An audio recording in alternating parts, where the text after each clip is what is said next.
अरिहंत सिद्ध सूरी उपाध्याय साधु सर्व अर्थ के प्रकाशी मांगलिक उपकारी हैं।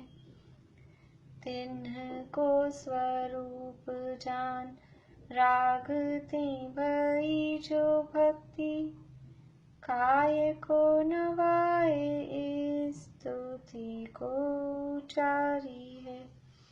धन्य धन्य ते नहीं ते काज सब आज भाई कर जोरी बार बार वंदना हमारी है।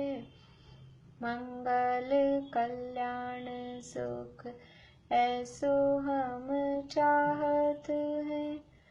हो मेरी ऐसी दशा जैसी तुम धारी है।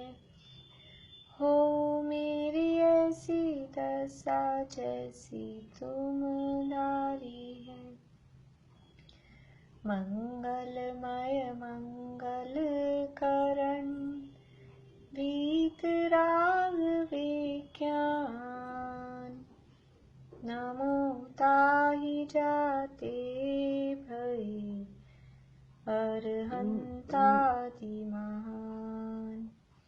करि मंगल करियो महा ग्रंथ करन को काज जाते मिले समाज सब पावे निज पद राज। बहुविधि मिथ्या गहन करी मलिन भयो निज भाव ताको होत अभाव है सहज रूप दर्शा सहज रूप दर्शा। मोक्ष मार्ग प्रकाशक इसके 5वें अधिकार की चर्चा हमारी चल रही है और यहाँ जो ब्रह्मा विष्णु और महेश जो लोक के कर्ता धर्ता और हर्ता की कल्पना अद्वैत ब्रह्म वाले करते हैं, उस मान्यता का यहाँ निराकरण किया जा रहा है कि ऐसे कोई ब्रह्मा विष्णु और महेश नहीं होते हैं। तो ब्रह्मा और विष्णु संबंधी मान्यता का निराकरण हुआ। महेश संबंधी बात अपनी चल रही थी पेज नंबर 109 पे, 109 नंबर पेज पे बीच में से पढ़ते हैं। तथा परम ब्रह्म के पहले तो यह इच्छा हुई थी कि मैं एक हूं सो बहुत होऊंगा, तब बहुत हुआ। अब ऐसी इच्छा हुई होगी कि मैं बहुत हूं सो कम होऊंगा। सो जैसे कोई भोलेपन से कार्य करके फिर उस कार्य को दूर करना चाहे, उसी प्रकार परम ब्रह्म ने भी बहुत होकर एक होने की इच्छा की। सो मालूम होता है कि बहुत होने का कार्य किया होगा सो भोलेपन से ही किया होगा। आगामी ज्ञान से किया होता तो किस लिए उसे दूर करने की इच्छा होती। ये जो परम ब्रह्म को पहले बहुत होने की इच्छा हुई और अब बहुत से एक होने की इच्छा हुई, तो उसको पता नहीं था कि मेरे को ऐसी मैं परेशान हो जाऊंगा या मुझे अब बाद में ऐसी इच्छा हो जाएगी कि मैं एक हो जाऊं, कि मैं बहुत हो जाऊं।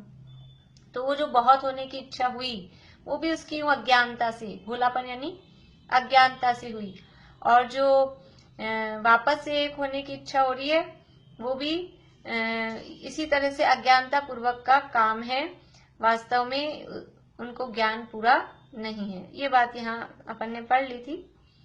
आगे, तथा यदि परम ब्रह्म की इच्छा बिना ही महेश संहार करता है तो यह परम ब्रह्म का व ब्रह्म का विरोधी हुआ। वहां ऊपर 2 ऑप्शन दिए थे कि वो उनकी इच्छा से संहार कर रहा है कि अपने आप ही संहार कर रहा है। तो उनकी इच्छा से संहार कर रहा है तो परम ब्रह्म को ये संहार कराने की इच्छाएं क्यों हुई, तो वो ऊपर तर्क दिए। और अब यहाँ कह रहे हैं कि बिना इच्छा के कर रहा है तो उसका विरोध कर रहा है। फिर पूछते हैं, यह महेश लोक का संहार कैसे करता है? अपने अंगों ही से संहार करता है कि इच्छा होने पर स्वयं ही संहार होता है। अब वही बात कि वो संहार कर रहा है तो कैसे कर रहा है, अपने जो भी उसके अंग हैं, हाथ पांव जो भी, उससे करता है नष्ट, या बस उसको तो इच्छा होती है और अपने आप ऑटोमेटिकली नष्ट हो जाते हैं। यहाँ इच्छा हुई और वहां नष्ट हो गया लोग। यदि अपने अंगों से संहार करता है तो सबका एक साथ संहार कैसे करता है, क्योंकि अंग तो लिमिटेड ही है, फिर सबका एक साथ कैसे नष्ट करता है। तथा इसकी इच्छा होने से स्वयं संहार होता है, तब इच्छा तो परम ब्रह्म ने की थी, इसने संहार क्यों किया। ऊपर आप कह रहे हो परम ब्रह्म ने इच्छा की थी और अपने आप ही हो रहा है, तो फिर इसने संहार किया, ऐसा कहाँ है। यानी जो तर्क लोक को बनाने के संबंध में, ब्रह्मा के संबंध में दिए थे, वही तर्क यहाँ नष्ट करने के संबंध में दे रहे हैं। वहां भी इसी तरह के तर्क दिए थे कि अपने हाथ से बनाता है, कि इच्छा होती है अपने आप बन जाता है, और वो इच्छा परम ब्रह्म करता है कि ये खुद करता है। ऐसे ही तो ऊपर कहा था कि परम ब्रह्म इच्छा करता है, तो अब यहाँ कह रहे हैं कि परम ब्रह्म इच्छा कर रहा है, तो फिर संहार ये क्यों कर रहा है, अपने आप संहार हो रहा है। और तर्क ये भी तर्क है कि जब अपने आप ही संहार हो रहा है तो इसने किया, ये कहाँ हुआ, ये बात भी दिखाई नहीं देती है। फिर हम पूछते हैं कि संहार होने पर सर्वलोक में जो जीव अजीव थे वे कहाँ गए। तब वह कहता है, जीवों में जो भक्त थे वे तो ब्रह्म में मिल गए, अन्य माया में मिल गए। अब संहार किया, लोक को खत्म किया, तो लोक में इतने सारे जीव थे, अजीव थे, पुद्गल थे, ये सब गए कहाँ, नष्ट होके। जैसे एक कागज है, हमने कागज को फाड़ दिया तो भी कागज के टुकड़े बचेंगे, फिर हमने उसको जला दिया तो राख बचेगी, गला दिया पानी में तो भी कुछ ना कुछ तो बचेगा ना। तो ये सब नष्ट किया, संहार किया, तो वो गए कहाँ, नष्ट होकर। तो कह रहे हैं कि जो भक्त थे ना भगवान के, वो तो सब मिल गए ब्रह्म में, और जो भक्त नहीं थे वो माया में मिल गए। अब इससे पूछते हैं कि माया ब्रह्म से अलग रहती है कि बाद में एक हो जाती है। अभी माया भी, क्योंकि वो बहुत होने की इच्छा हुई, माया पैदा हुई, तो ये माया अलग रहती है कि एक हो जाती है।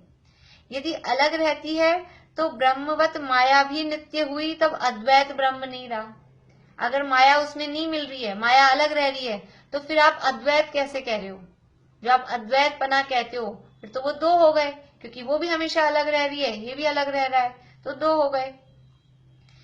ब्रह्मवत माया भी नित्य हुई, नित्य मतलब सदा रहने वाली हुई, तब अद्वैत ब्रह्म नहीं रहा। और माया ब्रह्म में एक हो जाती है, तो जो जीव माया में मिले थे वे भी माया के साथ ब्रह्म में मिल गए। और यदि दोनों एक हो गए तो वो जो दुष्ट थे, भगत नहीं थे, वो माया में मिले थे, वो भी ब्रह्म में मिल गए। तो महाप्रलय होने पर सर्व का ब्रह्म में मिलना ही ठहरा, तब मोक्ष का उपाय किस लिए करें। फिर कोई तो भगवान की भक्ति कर रहा, कोई दुष्ट है, उसमें फर्क क्या हुआ। जो भगवान के भक्त थे वो भी भगवान में जाके मिल गए, उनके मोक्ष ऐसा ही मानते ना। मोक्ष का मतलब क्या, कि वो ब्रह्म में जाके मिल जाओ। तो जो भगवान के भक्त थे उनका तो मोक्ष हुआ, वो तो ब्रह्म में जाके मिल गए। और जो भगवान के भगत नहीं थे, दुष्ट थे, वो माया में मिले, और माया मिल गई वापस से ब्रह्म में ही आके, तो वो भी तो ब्रह्म में ही मिल गए। तो फिर अलग से जो जो जीव दया दान पूजा भक्ति व्रत उपवास जो भी कुछ एफर्ट उनने किए, वो क्या कोई मतलब ही नहीं रहा उन्हें, क्योंकि जिन्होंने किया वो भी वहीं गए और जिन्होंने नहीं किया वो भी वहीं गए। तो मोक्ष का उपाय किस लिए करें, हम अलग से मुक्त होने का पुरुषार्थ क्यों करें। हम इतना समझ लीजिए सब कुछ आना जाना खाना पीना सब छोड़ छाड़ के, घर गृहस्थी छोड़ के मुनि बन गए, और मुनि बन के भी मोक्ष हो रहा है और कपड़े पहनने पहने भी मोक्ष हो रहा है। तो फिर क्या फायदा मुनि बनने से, फिर कपड़े पहने पहने वाला ही लो ना। वही बात हो गई ना कि जो जो सज्जन लोग थे वो भी मोक्ष में जा रहे हैं, और जो दुर्जन थे वो भी मोक्ष में चले गए, तो वो अलग से मोक्ष का उपाय किस लिए करेंगे, फिर कोई मतलब ही नहीं है। तब वह नहीं, तथा जो जीव माया में मिले वे पुनः लोक रचना होने पर वे ही जीव लोक में आएंगे, कि वे ब्रह्म में मिल गए थे इसलिए नए उत्पन्न होंगे। अब दोबारा से रचना करेगा, अभी तो नष्ट कर दिया, फिर दोबारा भी तो रचना करेगा सृष्टि की। तो दोबारा जब सृष्टि की रचना करेगा ब्रह्म, तब कौन से जीव आएंगे, जो ब्रह्म में मिल गए थे वही वाले उतर के दोबारा से आएंगे, कि नए जीव पैदा होंगे। कैसे कैसे तर्क हैं ये पंडित जी साहब के दिमाग में आ सकते हैं ऐसे तर्क। इस तरह के।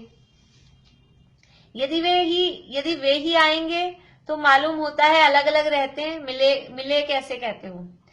देखो वो कह रहे हैं कि नष्ट हुआ, प्रलय हुई तो ये सारे जितने भी जीव थे वो सब जाके ब्रह्म में मिल गए। अभी तो ब्रह्म में मिल गए, और फिर जब दोबारा से लोक की रचना होगी तो वो ही जीव दोबारा से आ जाएंगे।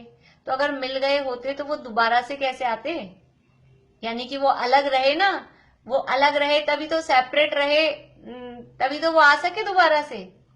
जैसे ऐसा होता है ना, समझ लीजिए अभी अपन घर की सफाई वगैरह कर रहे हैं, दिवाली का टाइम है, तो अपन सारा सामान एक कमरे में भर देते हैं या एक कोने में कर देते हैं, फिर सफाई कर लेते हैं बाकी पूरे कमरे की। तो वो सारा सामान एक कोने में कर दिया तो वो मिल गया कि अलग रहा। तो अभी तो कह रहे हैं सब एक कर दिया, लेकिन वो एक कर दिया पर उसको सबको अलग अलग भी तो कर देते हैं ना। आज टाइम 7:30 से हो गया था, आप लोगों को ध्यान नहीं था? बहुत लोग बाद में आ रहे हैं। हाँ, मुझे तो नहीं मालूम था।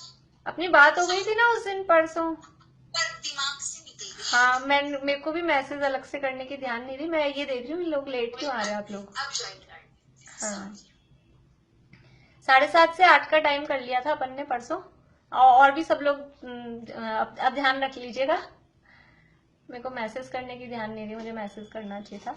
चलिए, तो वो अपन ने सारा सामान एक कोने में किया, तो अभी ऐसे कह रहे हैं सारा मिला दिया, लेकिन वो मिल गया होता तो अलग, दूध और पानी जैसे मिल गए, तो मिल गए दिख रहे हैं लेकिन वो अलग थे, तब तो अलग अलग हो गए ना। तो ऐसे आप वापस जब ब्रह्म में मिल गए थे तो वापस कैसे आए? वो वापस आए, इसका मतलब मिले नहीं थे। और जो आप कह रहे हो कि मिल गए, ये आपका कहना गलत है।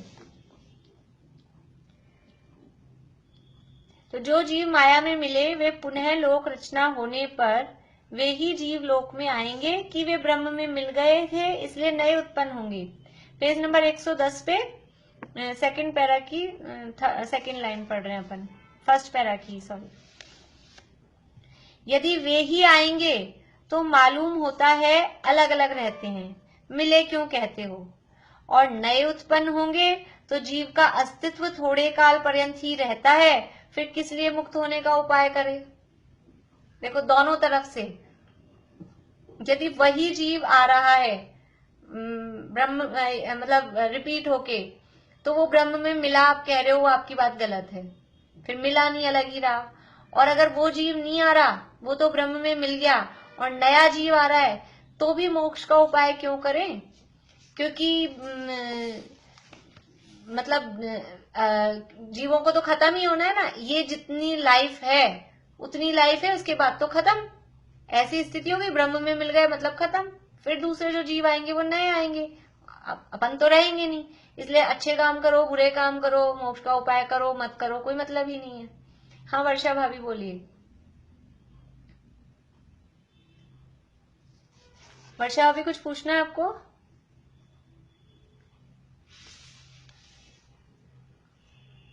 तथा वह कहता है पृथ्वी आदि हैं वे माया में मिलते हैं, सो माया अमूर्तिक सचेतन है या मूर्तिक अचेतन है।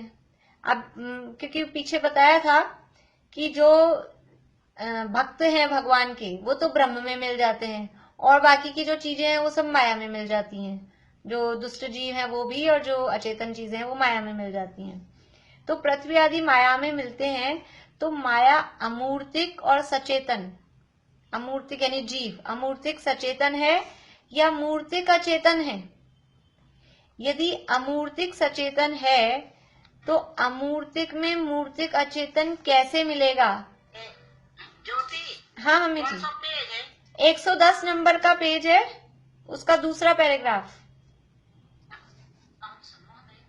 क्या बोली आप? 110।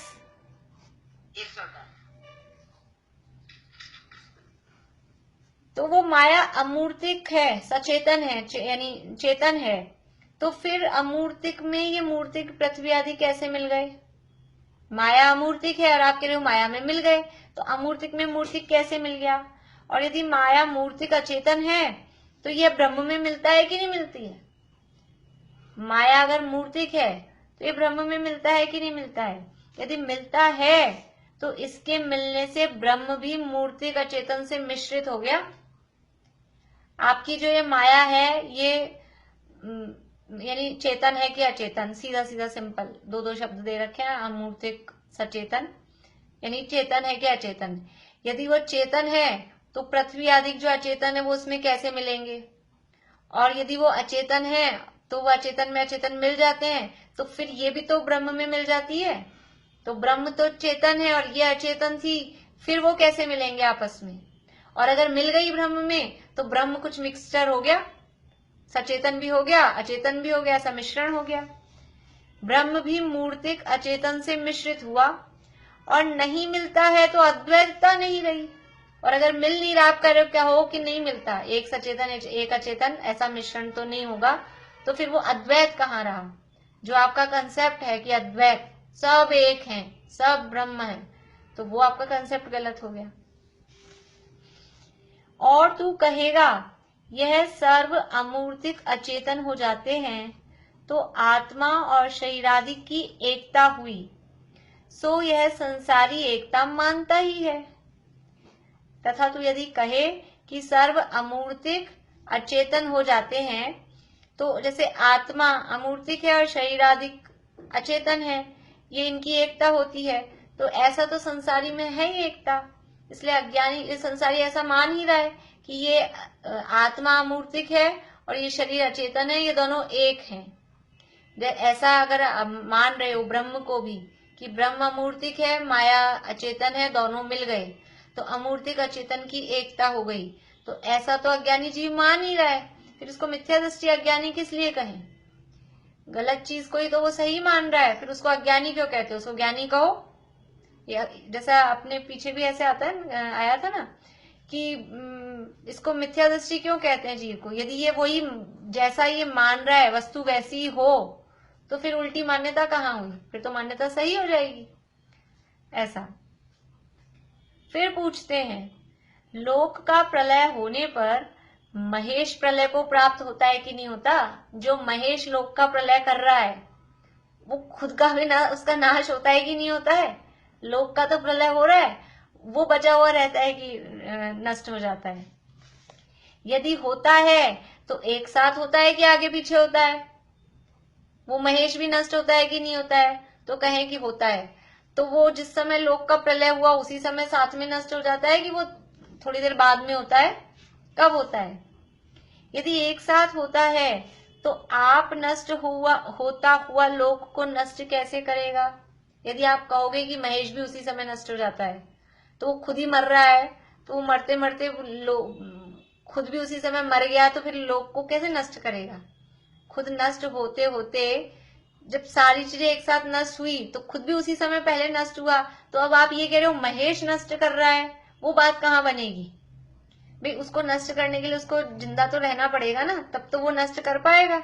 अब वो भी उसी समय नष्ट हुआ, तो फिर वो महेश ने कहा किया, ये बात कहाँ से आई। यदि एक साथ होता है तो आप नष्ट होता हुआ लोक को नष्ट कैसे करेगा, और आगे पीछे होता है तो महेश लोक को नष्ट करके आप कहाँ रहा। बाद में होता है, पहले पूरी दुनिया को नष्ट कर देता है, फिर वो महेश बाद में नष्ट होता है, तो जब दुनिया नष्ट हो गई तो रहा कहाँ वो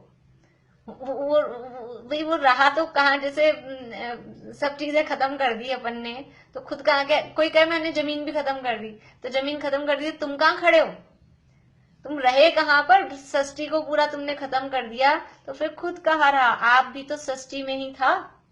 ऐसा ही तर्क बनाने के संबंध में दिया जाता है कि वो ब्रह्मा ने कहाँ बैठ के बनाई दुनिया, ब्रह्मा ने दुनिया बनाई, तो वो कहीं ना कहीं बैठ के खड़े होके कुछ भी बनाई होगी ना, तो वो कहाँ रहा, जहां रहा उसी का नाम दुनिया है। वो जहां भी स्टैंड होकर उसने दुनिया बनाई, ऐसे नष्ट करने के संबंध में कि कहाँ रह के नष्ट की, वो खुद भी तो सृष्टि में ही था, और बाद में नष्ट हुआ तो कहाँ रहा इतनी देर। इस प्रकार महेश को सृष्टि का संहार करता मानते हैं, सो असंभव है। असंभव है, किसी भी रूप में संभव नहीं है कि महेश दुनिया को इस तरह से नष्ट कर सके। इस प्रकार से वह अन्य अनेक प्रकार से ब्रह्मा विष्णु महेश को सृष्टि का उत्पन्न करने वाला, रक्षा करने वाला, संहार करने वाला मानना नहीं बनता, इसलिए लोक को अनादि निधन मानना। ये ब्रह्मा विष्णु महेश का जो कंसेप्ट है, ये असंभव सिद्ध करने से क्या है कि ये जो लोक है ये अनादि निधन अकृत्रिम है, इसकी सिद्धि होती है। क्योंकि दुनिया में तो वही प्रचलित है, किसी ने बनाया है, किसी कोई रक्षा करता है, कोई नष्ट करता है। तो ये बात कि ऐसे कोई देवता दुनिया में नहीं है जो लोक को बनाएं, रक्षा करें कि नष्ट करें। तो ये लोक अनादि अनिधन, अनादि अनंत अकृत्रिम है, ऐसा सिद्ध होता है।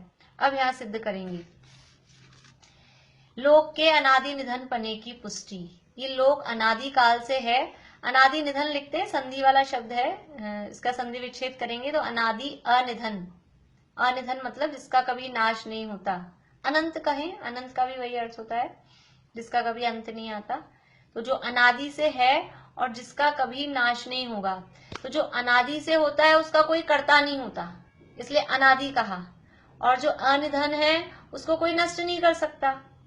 अब जिसका कोई कर्ता नहीं है और जो कभी नष्ट नहीं होगा, तो उसकी रक्षा करने की बात भी कहाँ है। वो स्वयं रक्षित है, अपने आप से रक्षित है, क्योंकि वो अनादि अनिधन है। तो यहाँ लोक के अनादि निधन पने की पुष्टि कर रहे हैं।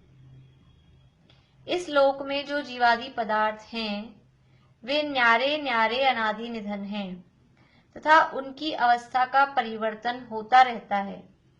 उस अपेक्षा से उत्पन्न विनष्ट होते कहे जाते हैं तथा जो स्वर्ग नरक द्वीपादिक हैं वे अनादि से इसी प्रकार ही हैं और सदा काल इसी प्रकार रहेंगे। ये अब अपनी बात बताई कि लोक में जो भी जितने भी पदार्थ हैं वे न्यारे न्यारे, न्यारे न्यारे शब्द क्यों दिया है? वो अद्वैत कहते हैं ना, अद्वैत, इसलिए कह रहे हैं सब अलग अलग हैं। प्रत्येक द्रव्य, हर द्रव्य की सत्ता अलग अलग है। जाति अपेक्षा से 6 कहे हैं, लेकिन संख्या अपेक्षा से जो अनंतानंत द्रव्य हैं, एक एक परमाणु की सत्ता अपनी अपनी अलग अलग है और एक एक परमाणु एक एक द्रव्य है।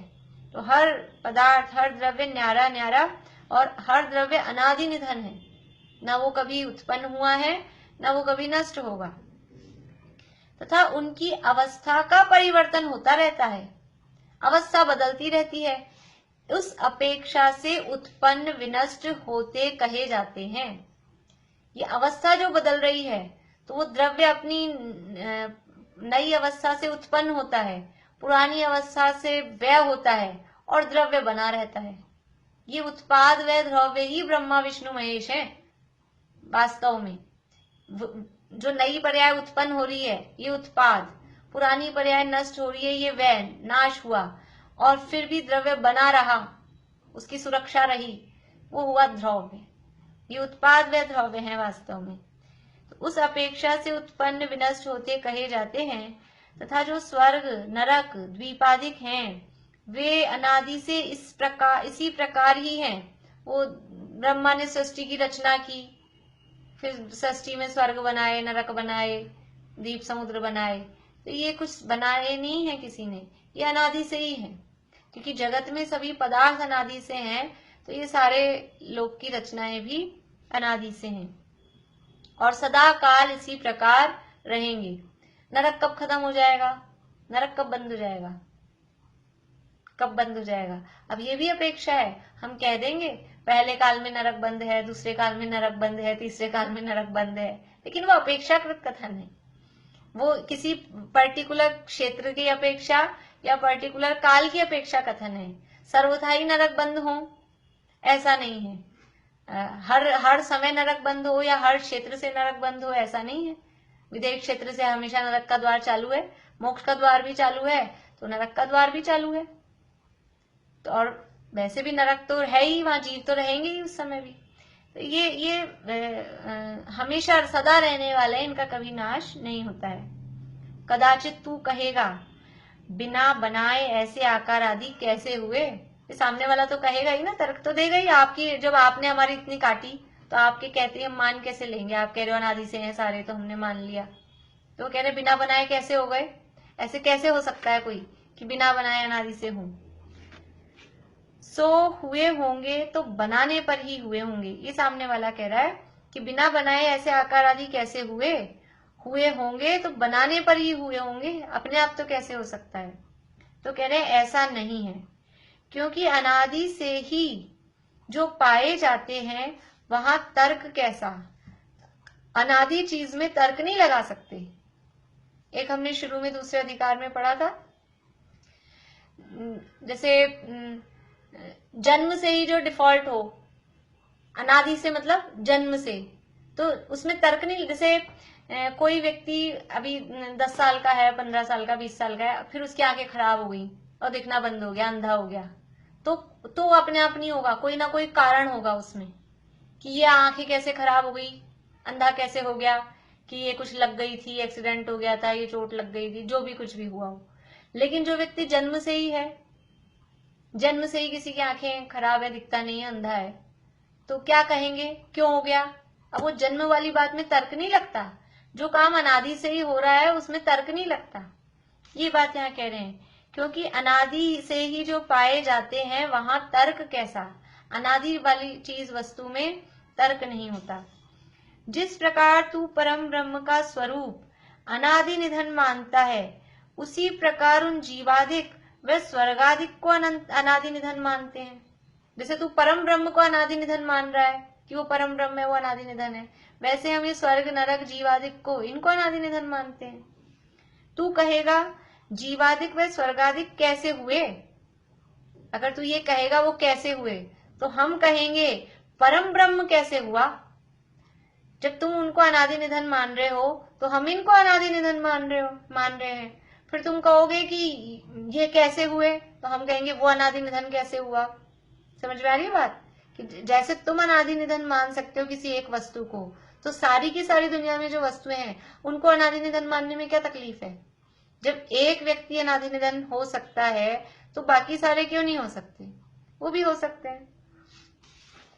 तू कहेगा इनकी रचना ऐसी किसने की।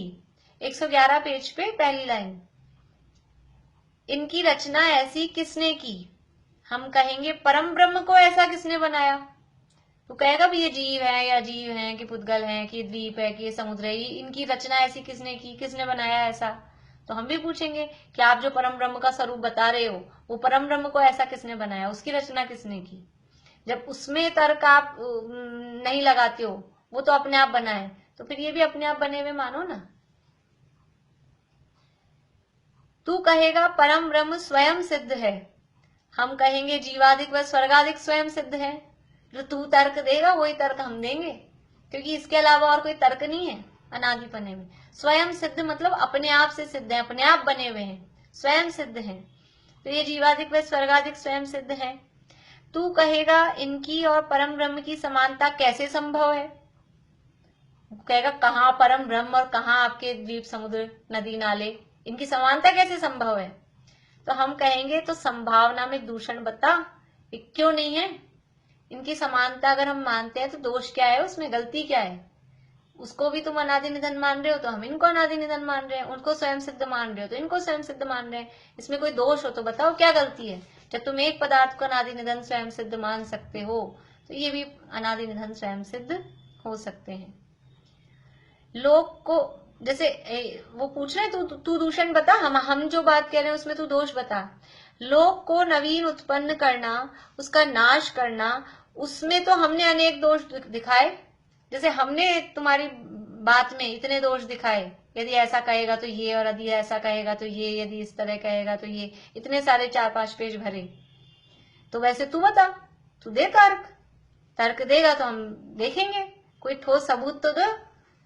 तो हमने इसमें अनेक दोष दिखाए, लोक को अनादि निधन मानने से क्या दोष है, सो तू बतला। अब तुम्हारी बोलती बंद है तो हम क्या करें। तो यही सिद्ध होता है कि ये सही है। यदि तू परम ब्रह्म मानता है सो अलग कोई है ही नहीं। इस संसार में जीव हैं, वे ही यथार्थ ज्ञान से मोक्ष मार्ग साधन से सर्वज्ञ वीतराग होते हैं। तो ये जो परम ब्रह्म मान रहा है ना, ये अलग कोई नहीं है। जो ये जीव हैं ये ही अपने स्वरूप के यथार्थ ज्ञान से मोक्ष मार्ग का साधन करते हैं, मोक्ष मार्ग रूप प्रवृत्ति करते हैं, मोक्ष मार्ग को साधन बना के मोक्ष की प्राप्ति, वीतरागता सर्वज्ञता रूप मोक्ष की प्राप्ति करते हैं। वही जीव वही जीव वितराग सर्वज्ञ होते हैं। कोई पहले से अलग से परम ब्रह्म अलग से कोई ऐसा भगवान हो, ऐसा नहीं है। ये और पैरा पढ़ लेते हैं। यहाँ प्रश्न है कि तुम तो न्यारे न्यारे जीव अनादि निधन कहते हो, मुक्त होने के पश्चात तो निराकार होते हैं, वहां न्यारे न्यारे कैसे संभव है? अभी सामने वाला प्रश्न कर रहा है कि तुम तो अलग अलग सारे जीव कह रहे हो अनादि निधन है, अब मुक्त होने के बाद तो निराकार है। यानी आप कह रहे हो सब जीव अलग अलग हैं, अब मुक्त हो गए उसके बाद तो निराकार, मतलब वो शरीर के आकार से रहते हैं। इस अपेक्षा से सिद्ध भगवान को निरंजन निराकार ऐसा कहते हैं सिद्धों का स्वरूप। तो निराकार कौन सा है? शरीर का आकार नहीं है, पौद्गलिक आकार नहीं है। लेकिन जैसे ज्ञान शरीरी है, या अपना जो जो आत्म प्रदेशों का आकार है वो तो है ही प्रदेशत्व गुण की पर्याय। तो यहाँ तो वो प्रश्न कर रहा है कि वो न्यारे न्यारे कैसे संभव है जब निराकार हो गए तो। समाधान, मुक्त होने के पश्चात सर्वज्ञ को दिखते हैं या नहीं दिखते? यदि दिखते हैं तो कुछ आकार दिखता ही होगा, बिना आकार देखे क्या देखा? और नहीं दिखते तो या तो वस्तु ही नहीं है या सर्वज्ञ ही नहीं है।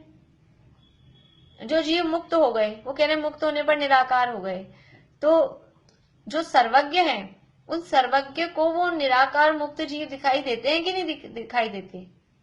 यदि दिखाई देते हैं तो इसका मतलब उनका कुछ ना कुछ आकार होगा, तभी तो दिखाई देते हैं।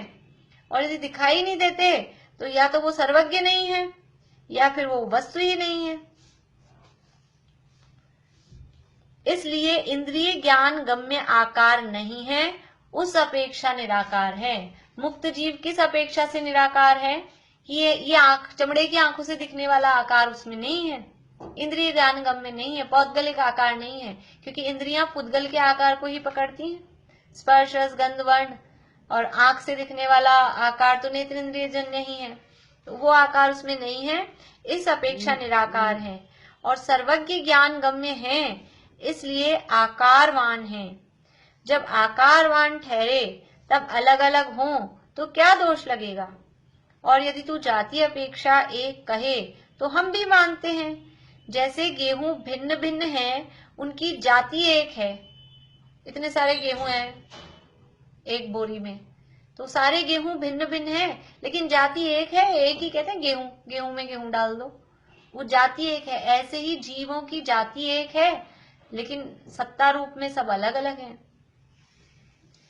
तो यदि तू जाति अपेक्षा एक कहे तो हम भी मानते हैं। जैसे गेहूं भिन्न भिन्न है, उनकी जाति एक है, इस प्रकार एक माने तो कुछ दोष नहीं है। जैसे ऐसे कहें हम सब एक हैं, हम सब एक हैं, तो किस अपेक्षा से एक हैं? बहुत सारी अपेक्षाएं हो सकती हैं। हम देश की बात करें तो हम सब इंडियन हैं, भारतीय हैं तो एक हैं। हम धर्म की बात करें तो हम सब जैन हैं इसलिए एक हैं। और भी कई अपेक्षाएं हो सकती हैं, महिलाएं हैं तो एक हैं, जो भी जिस भी रूप में। तो वो ऐसे अपेक्षा से एक माने तो ठीक है, लेकिन सब मिलके एक ही हो जाए ऐसा वो मानना तो ठीक नहीं है। जाति अपेक्षा से एक माने तो कुछ दोष नहीं है। इस प्रकार यथार्थ श्रद्धान से लोक में सर्व पदार्थ अकृत्रिम भिन्न भिन्न अनादि निधन मानना, वृथा यदि वृथा ही भ्रम से सच झूठ का निर्णय न करे तो तू जाने अपने श्रद्धान का फल तू पाएगा। हमने तो जितनी बात अपनी कहनी थी उतनी कह दी, अभी फिर भी तू वृथा ही व्यर्थ ही भ्रम से सच झूठ का निर्णय नहीं करे, अब नहीं करे तो तेरी तू जाने। हमने तो अपनी बात कह दी, जिसका जैसा श्रद्धान है सब अपने अपने श्रद्धान का फल प्राप्त करेंगे। तो हमारा तो इतना भाव बना तो इतना हमने कहा, अब इसके बाद में तेरी तू जाने, अपन ने तो समझा दिया। ऐसा करके ये टॉपिक यहाँ पर पूरा किया है। अब ब्रह्म से कुल प्रवृत्ति आदि का प्रतिषेध, प्रतिषेध मतलब उसका निषेध करते हैं। हाँ ममता अभी मुझे अभी इसका प्रश्न दिया था ना इनने, जैसे तुम तो न्यारे न्यारे जीव अनादि निधन कहते हो, मुक्त होने के पश्चात तो निराकार होते हैं, वहाँ न्यारे न्यारे कैसे संभव है? हाँ, फिर यहाँ इसका उत्तर कहाँ है? फिर इसके बाद तो फिर प्रश्न खड़े किए उन्होंने, तो इनके प्रश्न उत्तर ये मुझे अभी समझ में नहीं आए। ये समाधान लिखा है ना नीचे, आपके पास यही वाली बुक है ना? अपने वाली स्मारक से छपी हुई। देखो पहले प्रश्न किया, फिर समाधान में फिर प्रश्न किया उन्होंने। हाँ, प्रश्न समाधान में प्रश्न किया है। देखो वो तो जब जैसे टोन से पता लग जाता है ना। समाधान इसीलिए लिखा है, ये समाधान टोडरमल जी साहब ने नहीं लिखा होगा, ये जो समझ लीजिए संपादन में दादा ने या और जो भी लोगों ने किया होगा उन्होंने शायद लिखा होगा, शायद कह रही हूँ जहां तक मतलब अंदाज से, क्योंकि वो समझ में आता है कि मुक्त होने के पश्चात सर्वज्ञ को दिखते हैं या नहीं दिखते, ऐसा वो पूछ रहा है। जैसे आपने मुझसे कोई प्रश्न किया, बहुत बार ऐसा होता है, आपने मुझसे प्रश्न किया तो मैं जवाब में क्या करती हूँ, फिर से आपसे ही प्रश्न करती हूँ, ऐसा होता है ना बहुत बार। तो ऐसे ही वो सामने वाले ने इनसे प्रश्न किया तो उसके जवाब में उससे ही पूछ रहे हैं कि वो दिखते हैं कि नहीं दिखते सर्वज्ञ को। फिर यदि दिखते हैं तो ऐसा, बिना आकार के क्या देखा, ये तो समझ लीजिए कथन करने की वो पद्धति है। बिना आकार के क्या देखा मतलब कुछ नहीं देखा। ऐसे बोलते हैं ना, आप वहां गए और वही नहीं देखा तो क्या देखा, क्या गए, ऐसा। तो आकार ही नहीं था तो फिर क्या देखा, ऐसा। तो प्रश्न तो ऊपर दिया है जो है, ये सब अलग अलग ये संपादन में किए, जो उनका मूल है ना, मूल तो पूरा एक साथ लिखा हुआ है कंटिन्यूशन में। कोई जगह ये जैसे वहां न्यारे न्यारे कैसे संभव हैं, फिर समाधान भी अगर लिखा होगा तो इसी के साथ लगत में एक साथ ही, क्योंकि पहले वो पेज की भी वो रहती थी, पेज बहुत ज्यादा नहीं होते थे तो कागज भी बचाने का एक उद्देश्य रहता था। और जो इन लोगों को वो कॉपी करते थे ना, छपाई तो होती नहीं थी, हाथ से कॉपी करते थे, तो वो कॉपी करने में वो एक लाइन में कितने अक्षर आते हैं पर शब्द के हिसाब से उनको समझ लीजिए वो जो पेमेंट होता था, तो उस हिसाब से वो पूरी पूरी लाइन में ही लिखते थे, उससे वो काउंटिंग में आसानी रहेगी, हमने इतना वर्क किया है। जैसे वो श्लोक प्रमाण जैसे अपन कहते हैं ना, इतने श्लोक प्रमाण काम, तो वो उस हिसाब से वो काउंटिंग में आसानी रहे। तो सारे जो हस्तलिखित शास्त्र होते हैं, आपने तो देखी होंगी पांडुलिपियां, तो वो सारी कंटिन्यूटी में ऐसे लिखी रहती हैं एक के बाद एक, ना कोई पैराग्राफ छोड़ते हैं ना कोई कुछ छोड़ते हैं, बस जिस ये है हाशिया वो जरूर छोड़ते हैं, मार्जिन, उसके अलावा एक साथ लिखे रहता है। तो यहाँ समाधान देकर फिर ये समाधान में वापस से प्रश्न पूछ रहे हैं कि वो ऐसा दिखते हैं कि नहीं दिखते, ऐसा होता है कि नहीं होता है, ऐसा करके। चलिए अभी दिखते हैं, मतलब फिर ये तो मुझे भी समझ नहीं आया कि सर्वज्ञ को हाँ कुछ दिखती, सिद्ध परमेष्टि जो सिद्ध महात्माएं दिखती हैं उनको। तो केवल ज्ञान किसे कहते हैं, केवल ज्ञान किसे कहते हैं, बोलो आप बोलो। अब मैंने फिर से आपसे ये हो गया ना, मैंने आपसे प्रश्न किया, आपने मुझसे प्रश्न किया, मैंने आपसे प्रश्न किया, केवल ज्ञान किसे कहते हैं?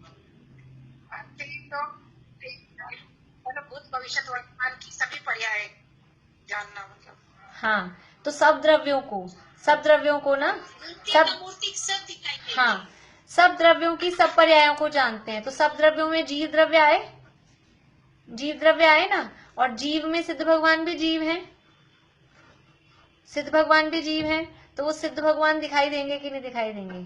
और मूर्तिक तो एक पुद्गल ही है, धर्म अधर्म आकाश काल सब अमूर्ति की है। सब द्रव्य ज्ञान में दिखाई देते हैं, आंखों से नहीं, आंख से नहीं दिखाई देंगे, क्योंकि उनमें स्पर्श रस गंध वर्ण है ही नहीं।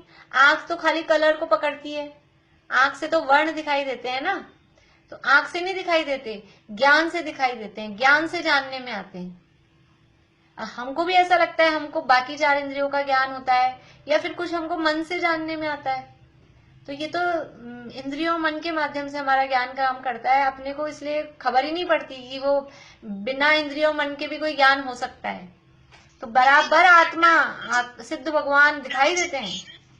जी आंटी, जो इन दिनों में प्रवचन है उनमें ये चीज बहुत अच्छे से खोल के बताई कि पहले ज्ञान में ही आकार बनता है। हाँ, ज्ञान शरीर कर्म वर्जित महानता, वो भी तो आता है, ज्ञान शरीर ही है ना। हाँ, ज्ञान शरीरी तो वो तो है ही। यहाँ तो प्रश्न ये है कि वो दिखते कैसे हैं, जब उनका शरीर नहीं है तो वो केवल ज्ञान में कैसे दिखते हैं। तो केवल ज्ञान नाम ही उसका है, जो मूर्तिक अमूर्तिक समस्त पदार्थों को सबको जाने, उसका नाम केवल ज्ञान है। इसे सब दिखाई देता है, धर्म द्रव्य दिखाई देता है, अधर्म द्रव्य दिखाई देता है, कालाणु दिखाई देते हैं केवल ज्ञान में। और एक एक जीव हम जब तक खुद सिद्ध नहीं, खुद केवल ज्ञानी नहीं होंगे, तब तक हम खुद भी केवल अपने आत्मा का अनुभव कर सकते हैं, फील कर सकते हैं, लेकिन आत्मा के प्रदेश नहीं दिखाई देंगे। केवल ज्ञान होने पर वो आत्मा के प्रदेश भी हो, केवल ज्ञान में ही वो ताकत है कि वो ऐसे अमूर्तिक द्रव्यों के प्रदेश भी दिखाई दे सके। चलिए, जो प्रदेश होंगे जैसे हमारे प्रदेश इसी शेप में होंगे ना अभी तो। हाँ हाँ, इसी शेप में वैसे होंगे, दिखाई देते होंगे वही शेप में। हाँ उसी शेप में, उसी शेप।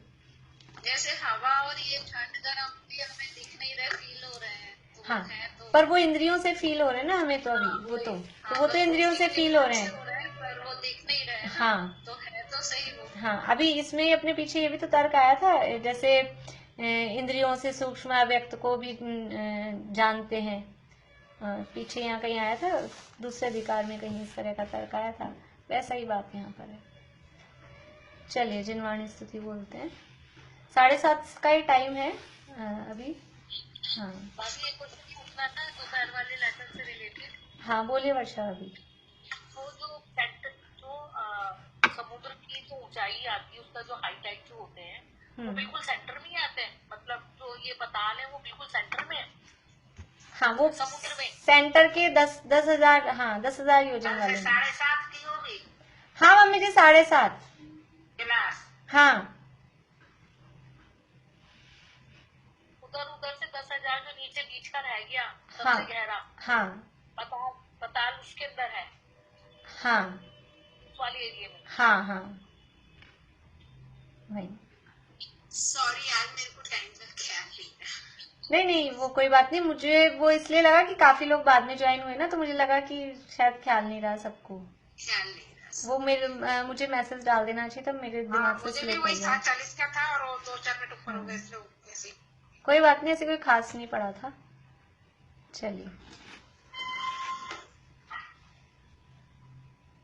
आपका गुणगान जो जन करे नित अनुराग से, सब भय भयंकर स्वयं भय करी भाग जावे भाग से।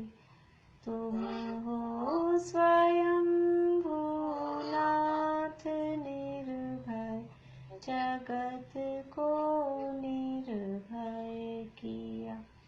हो स्वयं शीतल मलय गिरि से, जगत को शीतल